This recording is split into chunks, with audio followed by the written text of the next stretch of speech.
Do you remember where you were 1 year ago today? I do.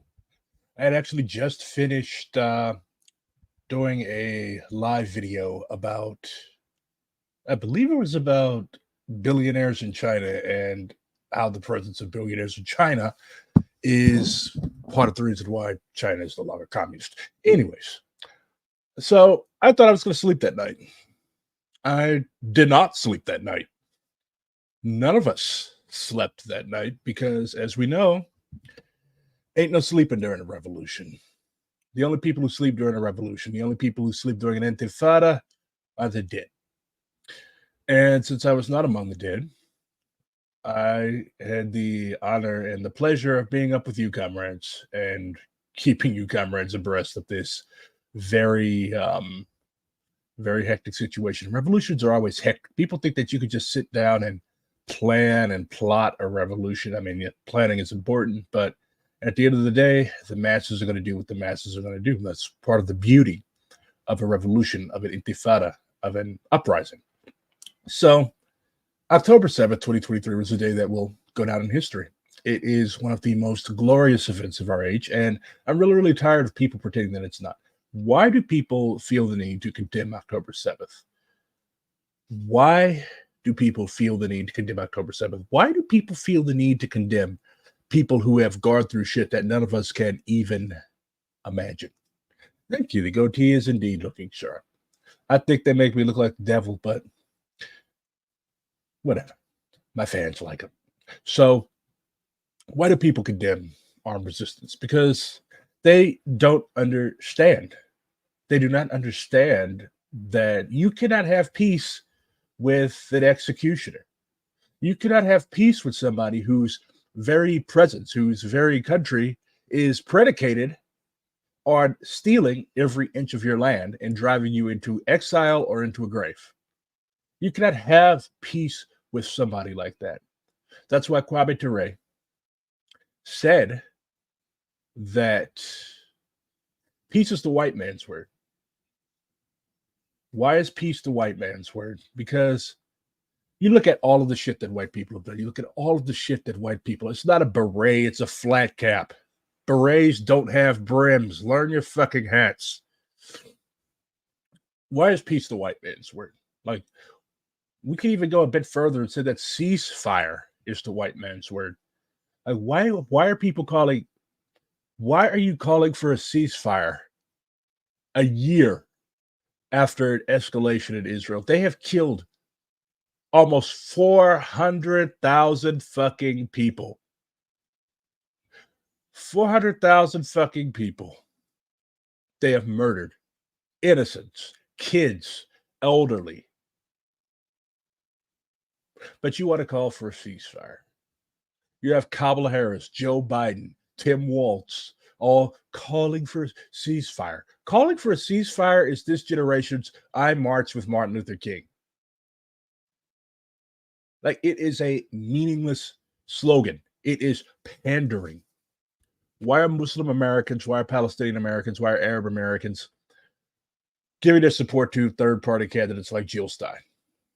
Because the Democrats have demonstrated and shown through actions. This is what people don't understand. Words are wind. Words are wind. You can get up on a stage and say anything you want to try to get people to vote for you.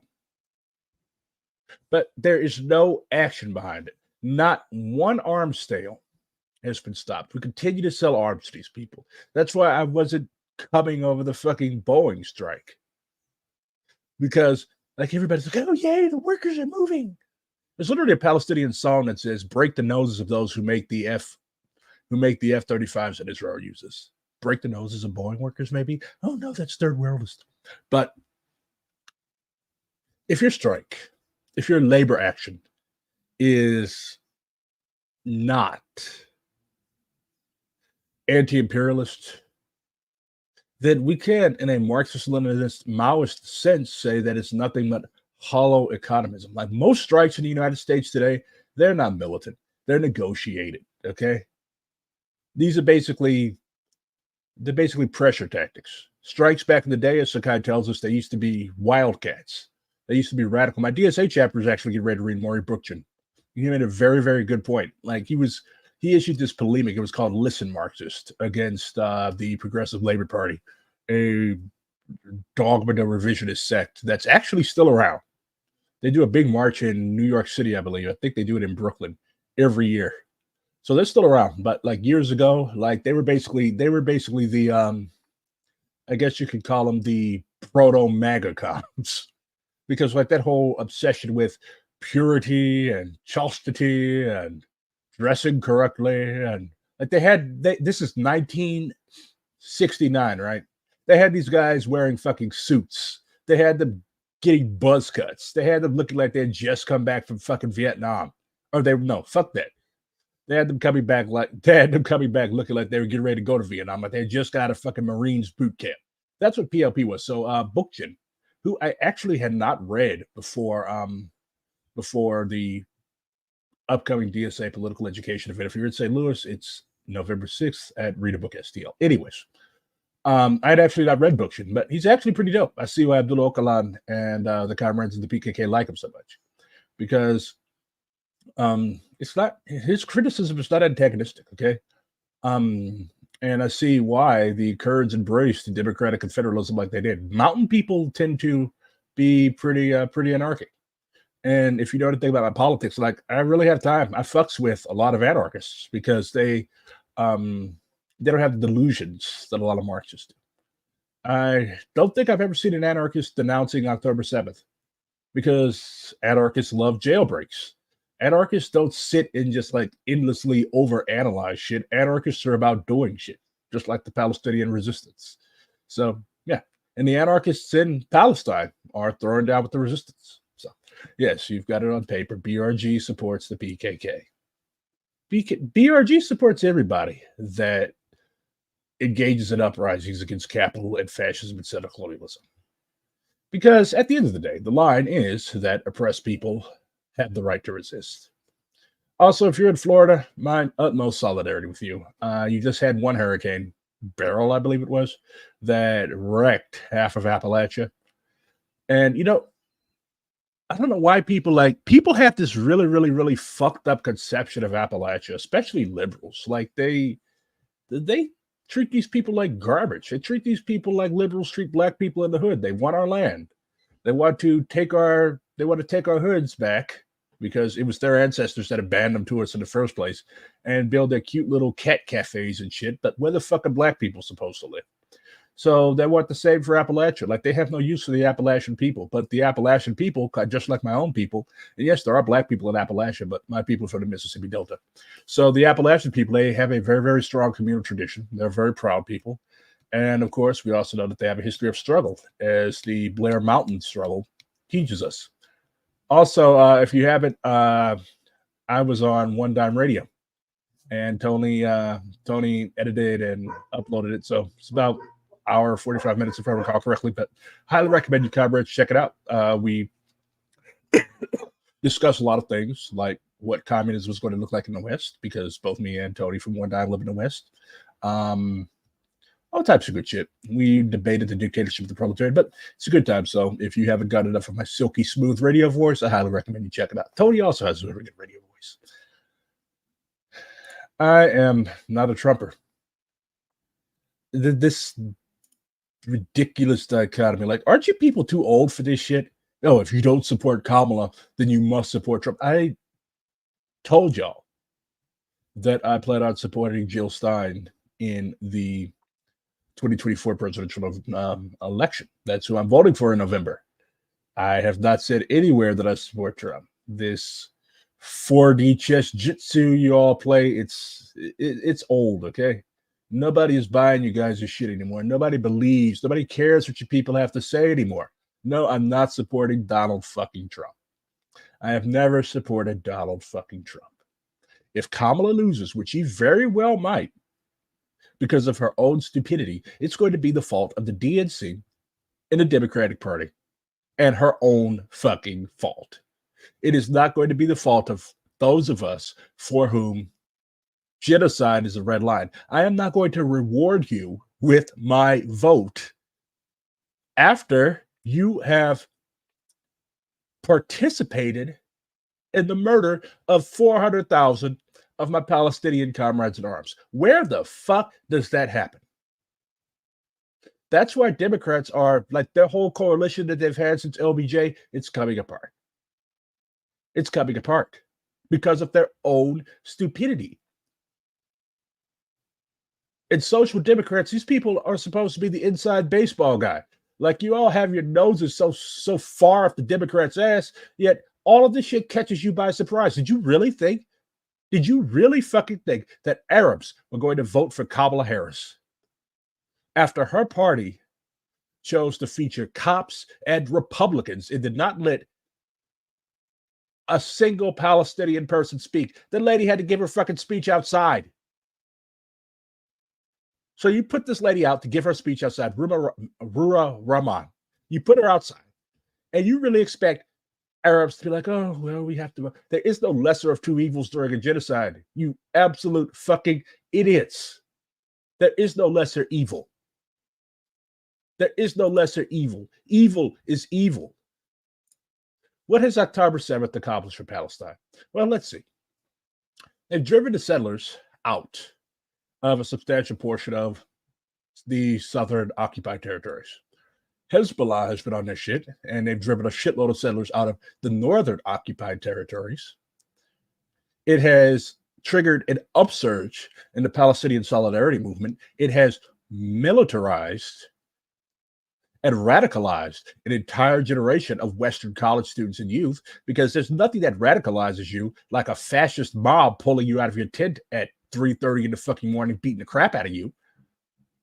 It has drastically shifted the spectrum of American politics. It has had people reading Ghassan Kanafani, the PFLP, and various other revolutionary thinkers from Palestine for the very first time. It's basically had the same impact on an international scale that the police shooting of Michael Brown Jr., rest in power, had on the domestic movement in the United States. Do you all realize that if that had not happened to Mike Brown, a lot of these communist orgs would not be in existence? The Maoist movement literally owes its existence in this country to what happened after Mike Brown was murdered. And no, I'm not saying that black people getting killed is good. No, I like living. I like people that look like me living. But as Ho Chi Minh said, calamity has tempered me. It has hardened me. It has hardened an entire movement. Am I calling October 7th a calamity? No. It was probably, like I said, one of the best fucking things to happen this century and the last. It is always right to rebel against reactionaries. Like, that's a law of history. Look to the Irish. And when I'm talking to people about this, like in real life, like I always draw an example between the Irish and the African American liberation movement and the Palestinian movement. Like, if you're going to turn people into anti-imperialists, you have to draw parallels within their own lives. Like, because like people, Americans especially, Americans are simultaneously a very optimistic but also a very cynical people. It is extremely weird to me. But like, Americans have a pretty pronounced nose for individual bullshit, even if they don't have a nose for bullshit on a collective scale. So they know that their boss is fucking them over individually, but they don't know that their boss is fucking over their entire class individually. I say this as if I'm not an American, but I digress. So the best way to get an American to care about something is to convince them that it's hitting them in their pocketbook, or draw parallels between the struggles and suffering of their own people. So when I talk to people about stuff like this in real life, like why did October 7th happen? Like I use Malcolm X a lot. I use the Irish struggle against the British a lot. Like, white people relate to that. Like, you have white people that are Republicans singing "Come Out, You Black and Tans" every March 17th. They don't know what a black and tan is, but they know that it's a rebel song. So we can teach Americans that it's right for oppressed people to rebel. And a lot of black people, a lot of us even don't understand, but we have a greater understanding than a lot of white people in the United States. So what has October 7th accomplished for Palestine? It has put Palestine on the agenda. It has put Palestine on the radar. It has put Palestine on the antennas of a lot of people who otherwise would not. That's what Palestine has accomplished for October 7th. And of course, everybody has to quote the song. So, oh yeah, of course there's trolls. There's always trolls. Yes, Mike Brown was in Missouri. Learned some geography. So, let's see what's going on. RedStreamNet is basically my default source for news because why? Because they are uncompromisingly militant. Like I don't have to scroll through endless reams of shit. They don't sugarcoat shit. That's why I like them so much. So they have a really, really good interview with Dr. Ahmed Abdul Hadi to understand what was going on behind the scenes on that decisive day that stunned the world. Let's pay it. Let's educate ourselves. لمرحلة جديدة. نتنياهو يعتقد بأنه نجاة من هذه الحرب مستقبل السياسي ونجاة الكيان أيضا لا يمكن أن تكون إلا بتوسيع الحرب على مستوى المنطقة لأن أي وقف لإطلاق النار في قطاع غزة يعني انتهاء حياته السياسية. سألنا الغرب سؤال عندما So he's already answered like why hasn't Israel agreed to a ceasefire? Because Netanyahu and the entire Israeli government establishment, like this entire fucking country is built on war. This entire fucking country is built on war. This entire fucking country is built on removing people from their land and shunting them into concentration camps. Like those fucking stupid ass wooks at the Nova Music Festival, that propaganda that they continue to shove in front of us. First of all, most of them were killed by the IDF. The IDF showed up with Apache helicopters and basically just shot anything that moved. They murdered. Most of those people were murdered. All you have to do is look at those vehicles that were literally shredded, okay?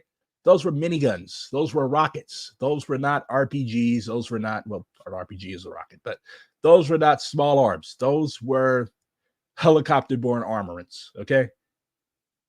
So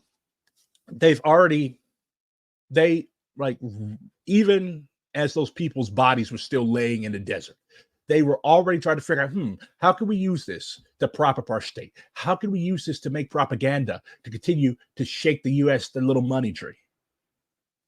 Israel does not control the U.S., okay? The U.S. controls Israel. Everything that Israel is doing over there, everything that Israel is doing in Gaza, the West Bank, the Lebanon, in Syria, it is trying to do to Iran, that is with the express permission and support of the United States government. So we've got Republican and Democratic senators over there today. Kamala Harris planted a stupid fucking tree for the victims of the October 7th massacre. That's what they're calling it, the October 7th massacre. So I guess you could call the 80, 90 years of shit that the Palestinian people have been through. Is that the 90 years massacre? Where's the tree for the Palestinians? Where's the tree for the American university students that have been brutalized by the cops that Biden and Harris are funding and supporting? Why are the lives of white people considered inherently more valuable than the lives of brown people who have done nothing? You all know why. You all have read the books. You all have listened to me and other smart people. You all know exactly why. Because the United States is a racist settler colonial country and Israel is America Junior. That's all. Why did Americans go and fight for Rhodesia? Why did Americans go to Vietnam and do all that shit they did over there? I'm reading a book right now. It's called The Fall of Saigon. It's by David Butler. He was a CBS reporter, if I recall correctly. Like, we literally propped up this horrible, atrocious fucking regime. Like, these people, instead of defending their fake-ass country during the fall of Saigon, during the final North Vietnamese and NLF offensive that ended up with the liberation of all of Vietnam, Ho Chi Minh's dream, they were too busy robbing their own people. They were raping people on the fucking boats, throwing them overboard. They took $4,500 off a guy and then shot him in the head and threw him into the fucking ocean. They robbed a priest. They trampled old women and children to get on the plane, like the evacuation of Da Nang. That was crazy. Also, I do not traffic in rumors and gossip, but I would not be surprised. Like, here's the thing, like, whenever shit heats up, everybody, they want to be the first to break a story. They want to be the first. Like, I don't do that. Mao said no investigation, no right to speak. So there may be explosions heard in Iran. There may not be explosions heard in Iran. Until I see like official confirmation from a credible Iranian government source or somebody that can objectively be trusted, I'm not saying, I'm not believing it. But yeah, shit's heating up over there. And shit moves so fast during times like this that we really don't know who to believe and what to believe. So I'll wait till I hear official confirmation from the people who matter. But yeah, the fall of Israel is going to be just like the fall of it's going to be just like the fall of Saigon. It's going to be just like the fall of South Vietnam because these people, settlers and compradors, sellouts, bureaucrat capitalists, whatever you want to call them, they generally do not give a shit about their own people. They don't. So they're not fighting this war of extermination against the Palestinian people for the well-being of the Jewish people. They're not. They don't care. They are fighting this for the benefit of the United States. They're fighting this for the benefit of the ruling class in their own country. That's what they're fighting this for. And people keep saying, like, we need to unite with the Israeli working class. Like, what Israeli working class? The Israeli working class is called Palestinians. They're either 48ers who were trapped in this shithole, or they were migrant workers from Gaza and the West Bank. But since Israel has sealed the borders, now they're having to go to Africa and India and other such places, trying to basically purchase slaves to continue to work on their kibbutzes while they go and attend shitty electronic music festivals. عندما دخلت روسيا في حرب مع أوكرانيا اعتبرتم أن هذا احتلال ومن حق أوكرانيا أن تقاوم.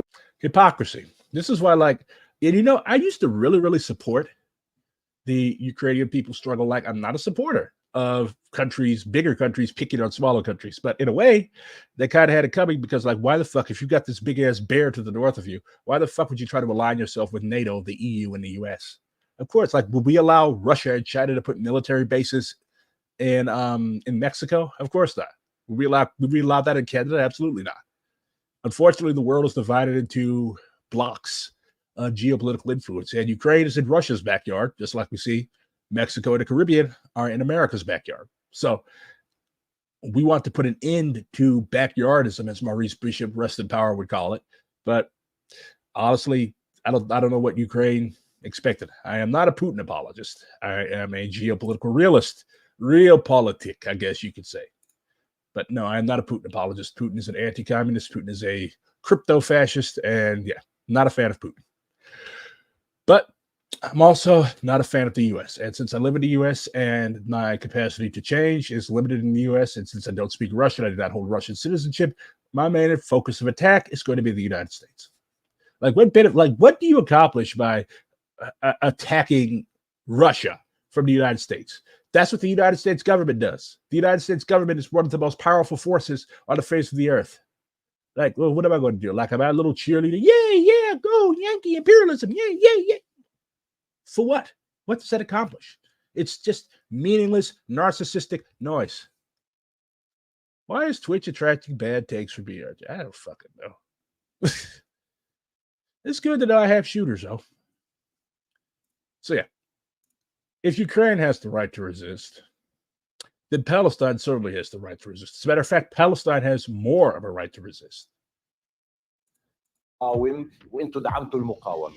اما الاحتلال الصهيوني اللي الشعب الفلسطيني عمل مقاومه وبدا يقاوم هذا الاحتلال، ومعركه طوفان الاقصى جزء من هذه المقاومه.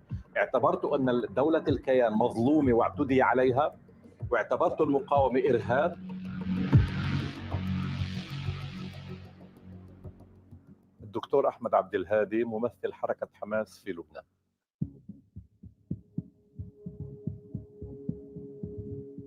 بسم الله الرحمن الرحيم. في الذكرى السنوية القريبة للسابع من أكتوبر معركة طوفان الأقصى، عندما حصلت لم أستغرب أن هذا الحدث وهذه المعركة قد بدأت، لأننا كنا نعلم بأن الحكومة الصهيونية ماضية في تصفية القضية الفلسطينية، وهناك مشروع خطير جدا يهدف إلى تصفية المقاومة أيضا. ولذلك كان الجواب الحقيقي والعملي والفعلي على مثل هذه المشاريع هو معركة مثل معركة طوفان الأقصى. وبالتأكيد كان هناك تأثير إيجابي كبير علينا، علي شخصيا وعلى كل من شاهد المناظر التي كانت تتعلق بكيفية دخول المقاومة الفلسطينية So yeah, he's basically like laying out the reasons why all of this is happening. So all power to the revolutionary Palestinian resistance, and I am confident because like you cannot maintain a system of oppression like this forever. Okay, this shit cannot go on forever. Eventually, like Ho Chi Minh said, we take out a few of your guys, and you take out a whole bunch of ours, and y'all are gonna be the ones that get tired, not us. We got plenty of people. Look at this shit. So last week at Columbia University, which is basically the epicenter of struggle, and yeah, I've locked a shitload of people on Twitter. Don't pay that any attention. Pay attention to the stupid ass milk cartons. So this is already a myth. Like, would they allow a display like this to feature all of the Palestinians that the Israeli regime has killed with our weapons? Would they allow shit? Would they allow a display showing the American Palestinian citizens that have been murdered by Israel? Of course not. But they allow this propaganda. But they took down candlelit vigils. They took down a vigil to Marcellus Williams, who was murdered in my state. There would not be enough There would not be enough milk. No, there would not be enough milk. That would cover half of fucking Harlem if they did that. But again, they allow this propaganda, and then they turn around and they're like, "Oh, we're the victims." No, you're not. You're the instigators. That's like a hunter getting mauled by a bear that turns on him. Yeah, you kind of had it coming, bro. Like if the fucking Klan decided to march down Malcolm X Boulevard in Harlem, and there was only one of them left by the time they reached the northern tip of Manhattan. Yeah, you brought that on yourself, bro. This is New York. New York City. New York City is the epicenter of the resistance in the United States. And hey, I've been seeing this flag around a lot. You got the Palestinian flag, you've got the trans pride flag, and you got the Irish flag. It's beautiful.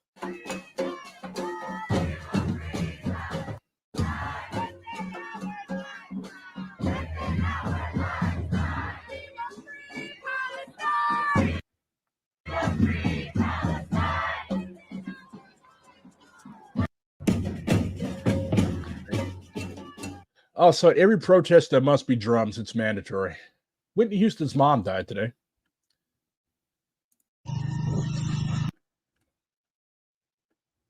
And this is, of course, Abu Abeda.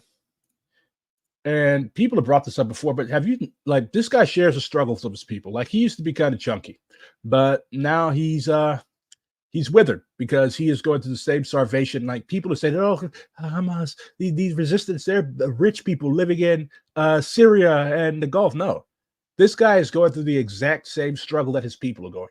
That is a military cadre. That is a military cadre whose mom died. Whitney Houston, a very famous American pop singer.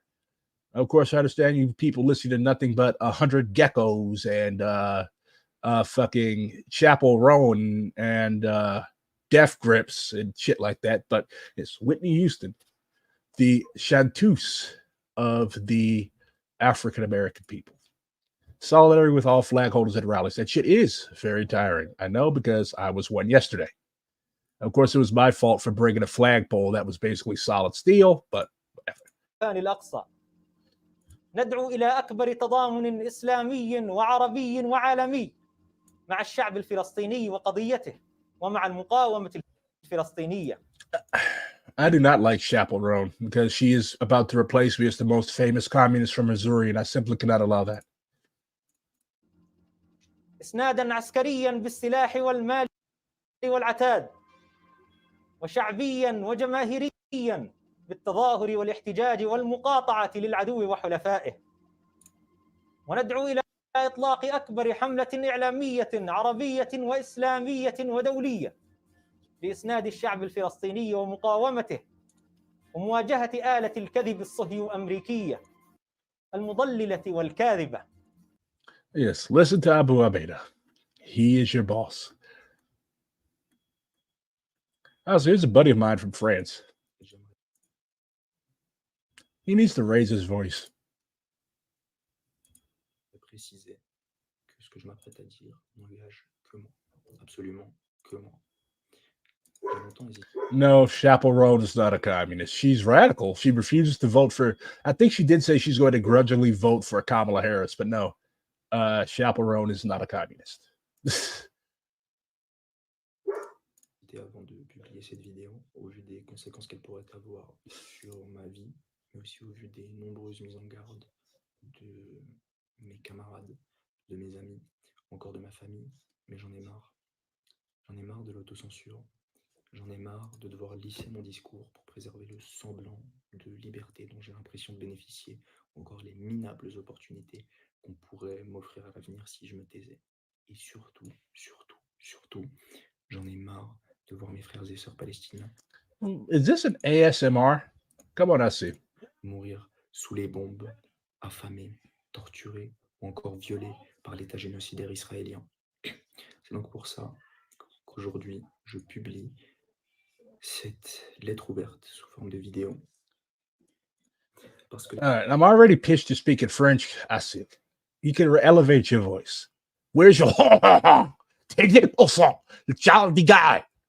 les Palestiniens ont tout tenté pour obtenir leurs droits de manière pacifique et ils n'ont reçu que des massacres, du mépris et de la criminalisation en retour de la part de l'État génocidaire israélien et du bloc occidental. En 1980, I see you, buddy. I love you, but you put me to sleep. I'm sorry. Yay, here's a statement from my DSA chapter. STO-DSA recognizes another year of Palestinian resistance. STO-DSA recognizes the anniversary of October 7th, the start of the latest chapter of resistance against the ongoing Zionist occupation of Palestine. We continue to be firmly committed to recognizing the ongoing genocide in Gaza and to expressing our solidarity with the Palestinian people in their struggle for liberation. Since the start of this latest round of hostilities a year ago, the violence has only intensified and spread beyond the borders of occupied Palestine. Palestinians are now fighting a war that is not just one for liberation, but one of survival. They are fighting for their lives and their right to continue existing. Since the events of last year, the captive people of Palestine have endured a campaign of barbarism designed not to defend, but to further an ongoing project of apartheid that's been in progress for almost a century. Not just apartheid, but genocide. But I digress. Apartheid is part of genocide. Because the very existence of the Palestinian people defies that project, Zionists employ genocidal tactics to drive them from their homeland. Carpet bombings, white phosphorus, artillery and rockets of every caliber, tanks and extermination squads going door to door. These are all tools being used to demolish Gaza block by block. New and terrifying tactics demonstrated just across Israel's border in Lebanon threaten to turn everyday devices such as pagers, such as solar panels, such as door locks into instruments of state terror. While Israel's state actions have been condemned the world over, nevertheless, Israel has enjoyed and continues to enjoy the protection of the United States government. This includes tens of billions of dollars in military aid and diplomatic cover via the U.S.'s regular vetoing of international condemnations and sanctions. The foot soldiers of capital imperialism falsely claim the Zionist project, the idea of a single religion, single nationality, an anti-democratic state that is backed by violence, like all states, supports the interests of the United States and the American people. But no benefit could ever be enjoyed from sponsoring an endeavor where the only purpose is conquest, colonization, and the establishment of an ethno-state. Millions of us are painfully aware of this fact and of our nation's complicity in the bloodshed. Hundreds of thousands have turned out to protest, but our ruling class and the media have shown time and time again that they are more comfortable advancing genocide than uplifting and liberating the working class and oppressed people at home and abroad. The media lies about the settler colonial violence that is happening, then makes admissions of guilt once yet another atrocity has replaced it. Domestically, outcry is silenced. Only a few lonely voices in government, like St. Louis's own Cori Bush, have had the courage and conviction to speak out against Zionism and the violence inherent to it. That was written by one of our comrades from the Political Education Subcommittee, Comrade Scott. Really, really good dude. So highly recommend that you follow my DSA chapters Twitter. They follow me. So highly recommend. Asheville, well, North Carolina Triangle DSA. They're still struggling out there. Helene. I don't know why I called it Beryl, but they say that major disasters like Hurricane Helene reveal the ugliest face of capitalism, but they also show us the beauty of community. Help us rebuild Western North Carolina by donating today. So, yeah, definitely help our comrades in Asheville, DSA, and Western North Carolina to help their communities recover. Statement by Vice President Kamala Harris marking 1 year since the October 7th attack. I'm not reading all that. Hey, that's what my shirt says. So there's also another hurricane that is on its way to Florida. It is currently a Category 5. And yeah, really, really dangerous. I saw a weatherman cry earlier. So if you've got the weatherman crying, and this guy is seeing hundreds of natural disasters, or dozens at least, this is going to be pretty bad. A lot of my comrades in Florida are rightfully scared right now. So if you're in Florida, all power to you. Find your people, support your community, and stay safe. Don't go out trying to be a hero. Don't go out trying to look at the fucking storm. Shit, you guys are from Florida. You know how it is. So it says that the weather report, okay, pause that later for you. Hurricane Milton continues to grow stronger this evening, clocking sustained winds of nearly 180 miles per hour. According to the latest National Hurricane Center forecast, Milton is expected to grow in size and remain an extremely dangerous hurricane when it approaches the west coast of Florida on Wednesday. A large area of destructive storm surge will occur along parts of the west coast of Florida on Wednesday. This is an extremely life-threatening situation, the National Hurricane Center wrote in its 5 p.m. Eastern Time forecast. Milton is expected to make landfall somewhere on Florida's west coast overnight on Wednesday and into Thursday morning. The National Hurricane Center said Milton could strengthen more today, but that it could be beginning an eye wall replacement cycle, which will cause the storm to grow in size, but also cause wind speeds to decrease at its center. Eye wall replacement, it's a typical process for hurricanes as thunderstorms on the outside of the storm coalesce into a ring structure and then replace the old eye wall. While winds could weaken, the potential for damage and destruction from Milton remains extreme. This has the potential to be one of the most destructive hurricanes on record for West Central Florida, forecasters wrote. We want to begin with hurricane specialist John Morales. John, now this is John Morales. This is the guy that monster of a hurricane is a Category 5? Yes, that news just came out right now, and it's certainly, it's just an incredible hurricane. It has dropped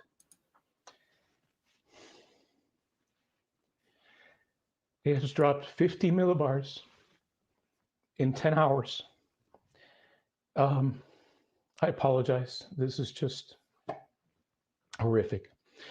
Maximum sustained winds are 160 miles per hour, and it is just gaining strength in the Gulf of Mexico, where you can imagine the winds. I mean, the seas are just so incredible.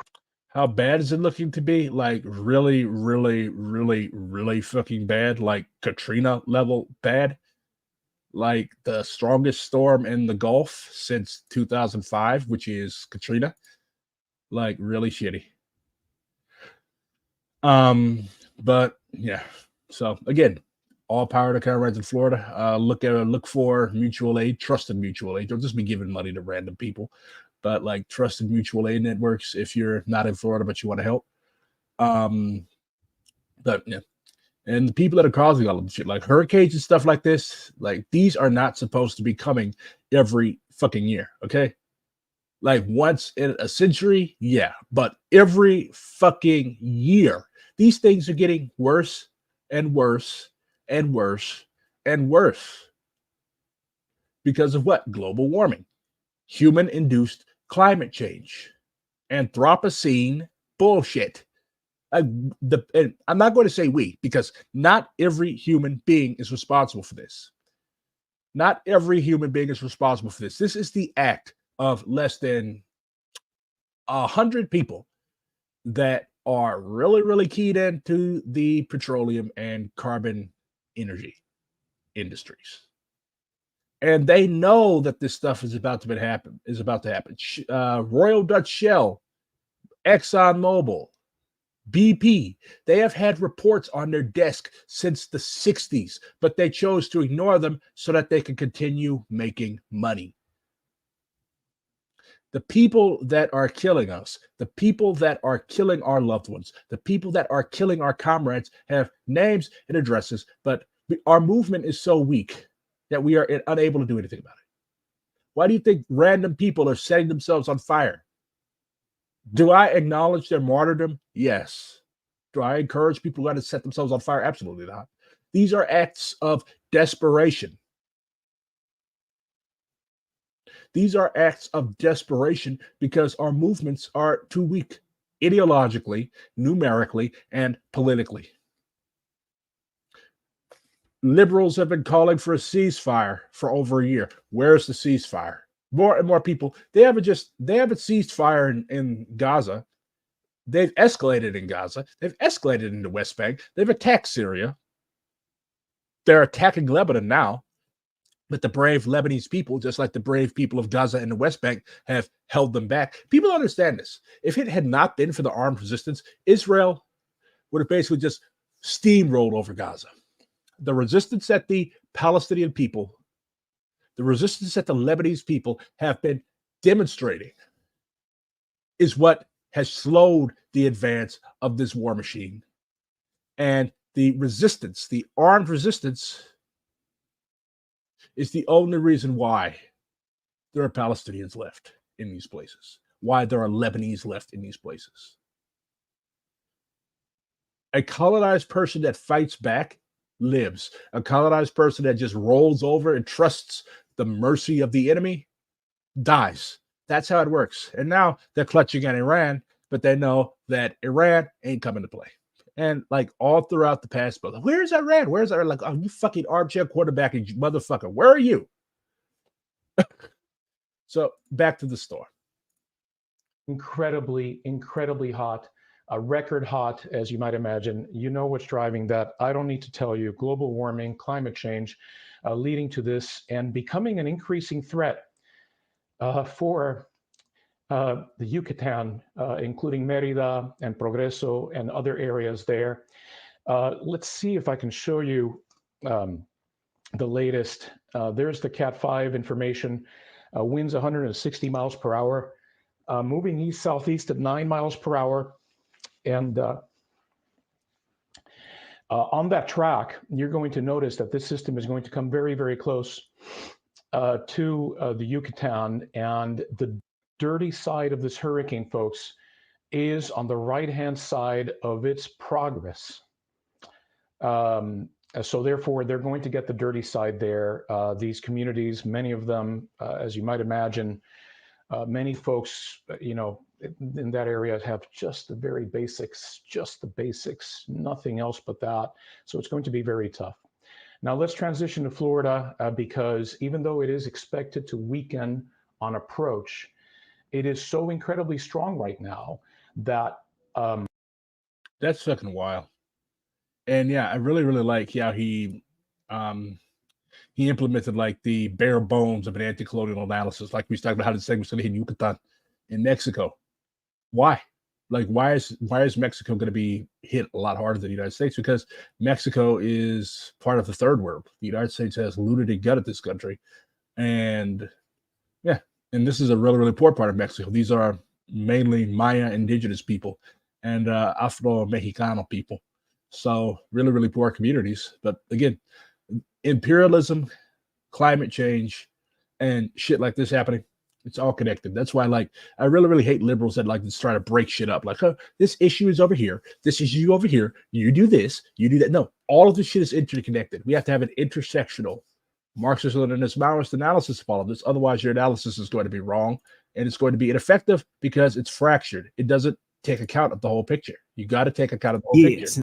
So, one more from Red Stream Net.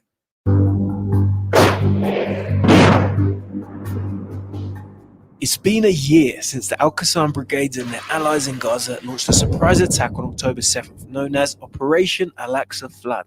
The world watched as Palestinian fighters tore down walls and barbed wire, thrusting their struggle back into the global spotlight after years of being ignored. That's the answer to what did October 7th accomplish for Palestine. It thrust the Palestinian people's struggle back into the spotlight. The Palestinian issue, the Palestinian struggle, the Palestinian National Liberation Movement is literally impacting our election now. That was the purpose of this operation. October 7th brought the Palestinian fight for liberation back into our conversations. People everywhere, especially in the West, began asking, was this truly an anti-colonial act? Yes. Let's take a closer look at the history to understand.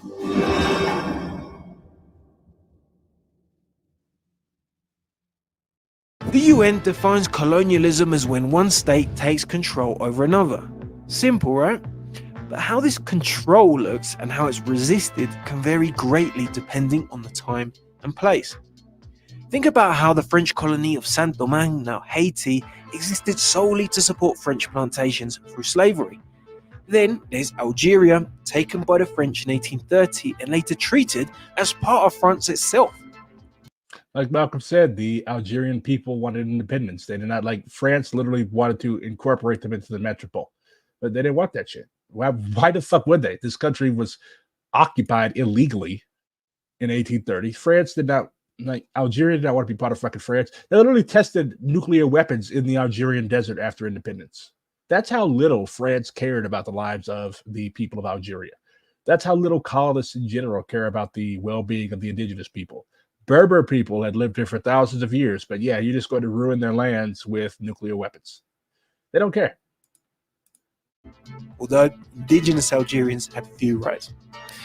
Or think about South Africa, where the Dutch East India Company set up shop in 1652, leading eventually to the brutal apartheid system.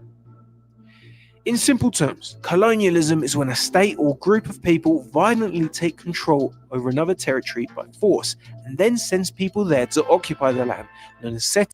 That was the same shit that happened to the Navajo. Like, the Navajo people on their reservation, they still have giant masses of uranium tailings that little kids play on. These kids are being poisoned by this shit, and the United States government doesn't care. There's no remediation efforts. There's no soil remediation efforts. There's no reparations. There's no nothing. They don't care. You have little kids that are being poisoned to death. You have people that are dying, dropping dead from cancer at 45 years old because of the U.S. government's neglect. There's uranium on the Standing Rock Reservation in the Dakotas as well. Has there been, like, there were uranium mines up there? They don't care. They had that fucking asshole Dick Wilson up there, Dirty Dick, who also literally had a force called Goon that was armed personally with M16s by Richard Nixon to brutalize the American Indian movement and supporters. All types of weird shit happened up there. I believe Ward Churchill wrote a really, really good book about it. Settlers in order to exploit it. Colonial practice often claims that the land being settled didn't previously exist before being discovered by the colonizers. Zionists will often evoke this colonial. This video was made by Red on X. I think X is still the only place where they're not banned. They've been put off YouTube. They've been kicked off Meta. So they're not on Instagram nor Facebook anymore. Yeah. This was also after Anthony Blinken, like, literally called them out as Russian tools, which is hilarious because they don't even, like, their position is basically Maoist now. Like, they have done a lot of political development in the past few years. I love Red. Colonial mindset by using the phrase, a land without a people for a people without a land, when describing Palestine before they colonized them. Colonialism isn't a one-size-fits-all, and Palestine is no exception. The Zionist movement's intention to colonize Palestinian lands was clear long before the Nakba. Also, you see this little bit up here? That's the Golan Heights. That actually belongs to Syria. That does not belong to Palestine. It's hilarious. Like, whenever, like, sometimes people show up with maps of Palestine at rallies and stuff, and they always, well, not always, but a lot of the time they include this little chunk. This is not part of Palestine. That's part of Syria. Theodor Herzl, the founder of modern Zionism, once wrote to an English Zionist named Joseph Coward asking for help to meet infamous colonizer of Rhodesia, Cecil Rhodes, about the Palestinian colonization plan. Cecil Rhodes was also a disgusting pervert. Like, he was gross. He was queer. He was gay, but he was very handsy with the indigenous people in Africa that he press ganged into working for him. Plan, promising that financiers could make a colossal sum from it. The colonization of Palestine didn't start or stop with the Nakba in 1948. It's been ongoing. The Nakba and the 1967 war were just parts of the broader Zionist settler colonial project. And even today, the land grab in the West Bank continues. Over 60% of the West Bank is under Israeli military control. And in 2023, Netanyahu's government approved the largest land seizure there in over 30 years. Far-right finance minister Bezalel Smotrich, who's in charge What the fuck type of name is Smotrich? of settlement planning, is pushing to flood the West Bank with 1 million new Jewish settlers. As it stands, more than 750,000 Israeli settlers are living there illegally under international law. This is almost 1 million people that live on somebody else's land. Almost 1 million fucking people that live on somebody else's land. Yet people still ask, why did October 7th happen?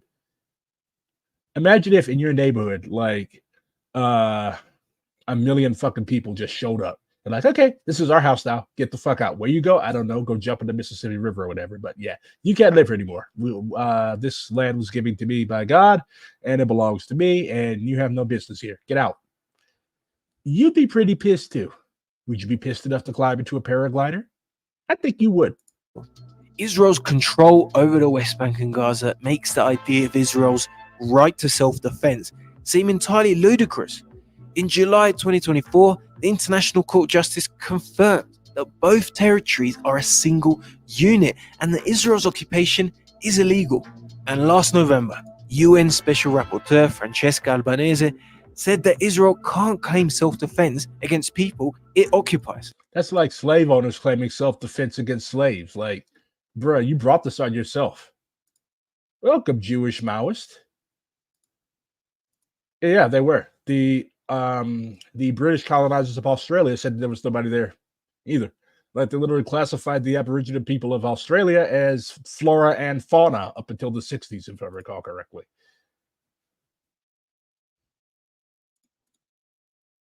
It's been threatened by an armed group. Qualify it the way you want, but it's an armed group within the occupied territory. And frankly, even saying the war between Gaza and Israel is wrong, because Gaza is not a standalone entity, it's part of the occupied territory.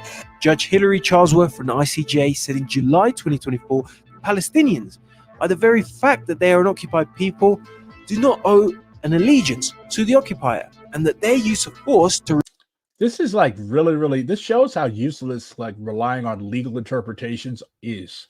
Like, the Israelis respect nothing but naked force. Okay, they don't give a shit about law. They wipe their ass with the ICJ resolution. They wipe their ass with UN resolutions. They laugh at our protests. They laugh at our petitions. This shows where power comes from. Political power grows out of the barrel of a gun. I know it sounds LARPerish. I know it sounds like edgelordish, but that's really where political power comes from. If you do not apply force creatively, strategically, and tactically, the oppressor is going to do whatever they want to you because they have guns. Our country has ensured that Israel has many, many, many guns. And if you don't, you're going to suffer. Machiavelli said, like, under what circumstances should an armed person yield themselves to somebody who is unarmed? Like, am I going to walk up to a dude with an M16 and be like, hey, give me that? You can't have that. That's against the law. Of course not. I'm going to be shot, and rightfully so. So a lot of liberals, because they've never had to actually deal with the exercise, the purpose of waging a revolution, all of this shit is abstract to them. All of this shit is abstract to them. They don't, their minds literally cannot get it because they are not colonized people. Or if they are descended from colonized people, they have lost touch with their roots. They have lost touch with their roots and they don't understand. So this is, you have to understand stuff. You have to put yourself in colonized people's shoes if you're going to be able to correctly understand and come to correct analyses. Otherwise, what you're going to say is basically going to be drop dead. To resist the occupation does not violate international law. In truth, it's the Palestinians who have the right to defend themselves against Israeli settler colonialism. The continuous land grabs in the West Bank and Israel's refusal to seek peaceful solutions set the stage for what happened on October 7th. Anti-colonial struggles don't have a single formula. They're shaped by the unique circumstances of each movement. But if we look at history, there are some powerful examples that echo what's happening in Palestine. Take the Algerian War for Independence as one example. On November 1st, 1954, the National Liberation Front launched These are Fanon's boys. Attacks across French-occupied Algeria. This event, called Toussaint Rouge or Red All Saints Day, didn't discriminate between civilians and military That would be a damn good cadre name, Toussaint Rouge. targets and was widely condemned as terrorism. Yet, without these attacks, Algeria might not have won its independence 8 years later. Algeria wouldn't have won its independence. Or consider the Haitian Revolution of 1791. They're fucking boys. The world's only successful slave revolt, which was incredibly violent. By 1804, Haitian revolutionaries had nearly wiped out the white French population in Haiti. Could these massacres have been avoided? Maybe, but they were part of Haiti's decolonial struggle. Had the revolutionaries lost, they likely would have been slaughtered by their French oppressors. The violence. It's not likely they would have. Napoleon literally said that he wanted to tear the epaulets off of every black in Haiti. How dare that is the Hans to my army. Brutal. Secured Haiti's independence. Comrades, never pick up smoking. Violence in anti-colonial struggles isn't necessarily something to celebrate. Who loves violence? Nobody does. But violence is often a part of the process. As Frantz Fanon wrote, colonialism is itself violence, and the only way to defeat it is through even greater violence. Lenin went further to argue in 1918 that violence, when used by the oppressed against the oppressor, must be supported. In short, if you have a people that are colonized, if you have a people that are fucked over, our business is not to condemn them. Like, why? What exactly did you achieve? Are you virtue signaling to liberals who already have demonstrated that they do not give a shit?